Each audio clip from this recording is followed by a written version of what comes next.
TikTok has announced that it will soon be imposing a 1-hour time limit for users under 18 years old. After the 60 minutes are up, younger users will have to enter a passcode to continue scrolling. The new setting will be rolling out in the coming weeks. So here to discuss it is Hope King. She's a senior business reporter for Axios. Hope, good to see you. So this is something that's something similar is already in place in China with TikTok, right? Yeah. So let's talk about how it would work here. Oh, Anne-Marie and Vlad, it's great to be on with you. And the challenges now around screen time are pretty well known. And to your point, we've seen measures like this in place in the Chinese version of the app, where users under 14 are only allowed to be on for about 40 minutes. Now, here in the US, TikTok and globally, this is just the TikTok app itself. Again, that was just the Chinese version of the app. There will be specific screen time speed bumps. I call them speed bumps because really when you're prompted at the 60-minute mark to continue to watch or not, you can put in a passcode and continue to watch. And TikTok's main goal here really is to try to bring mindfulness to users' activities. So if you're on your phone and you get this prompt, you may continue to watch. It just may be a little annoying, but the problem is that if you get annoyed enough, maybe you'll stop. So I think that's really the goal here, obviously.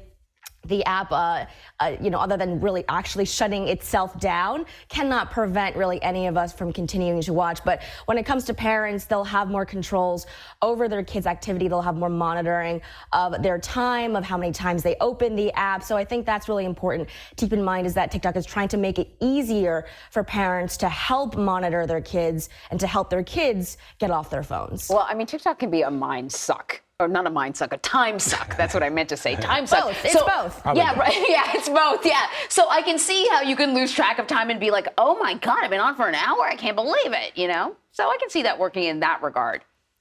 Yeah, I think to your point, when you're on, you don't even realize, because the short-term videos feed you things that you like, and that is the whole point of the app. So in some ways, it's working against itself, right? Yeah. The app is. And I'd be curious to see when these social media apps, we know screen time is on your Apple iPhone, we know Instagram.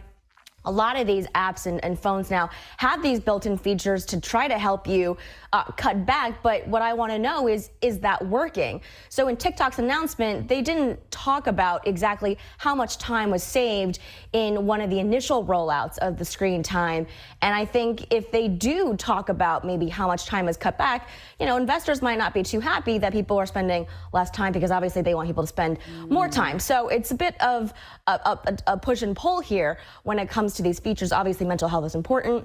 These companies want to grow.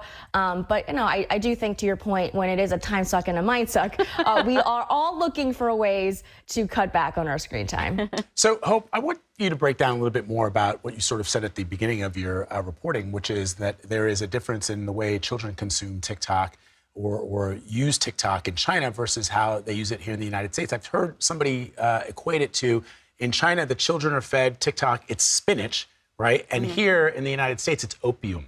Like the kids are bombarded at all hours of the day. And in China, for reasons that I'd like you to explain, they actually, as you pointed out, limit the amount of time a child can spend on TikTok. And the content tends to be also very different. Exactly. The content is actually a really big key difference, Vlad. I'm glad you brought it up. So the different versions of TikTok that they have, and there's a whole separate app, by the way, that's not TikTok in China. People love to use, but there's also even a children's version or a feed where they are fed educational videos. There are actual strict time limits in the evenings where the app completely is inaccessible to kids between a certain age. And the one big reason there is that the government in China has really gotten ahead of internet addiction, or they're trying to anyway. They've been doing this with gaming. They've been, slowly doing this with apps like TikTok and Douyin, in China. And so one of the questions is that something that the government here really wants to impose? I mean, you just talked about how the House advanced a bill where TikTok could be banned outright here in the U.S., but content-wise, there are many more rules abroad in China specifically that restrict what kids can see. And I think, in some people's eyes, it's a good move. It's a smart move where they can be more proactive in giving kids sort of, like you said, the spinach that they need, versus here where we know that TikTok has been under a lot of scrutiny and criticism for feeding them a lot of dangerous videos where they go and attempt dangerous challenges. So there are different approaches in different countries on how to deal with content. Hope King, really great reporting. Thank you very much. Thank you.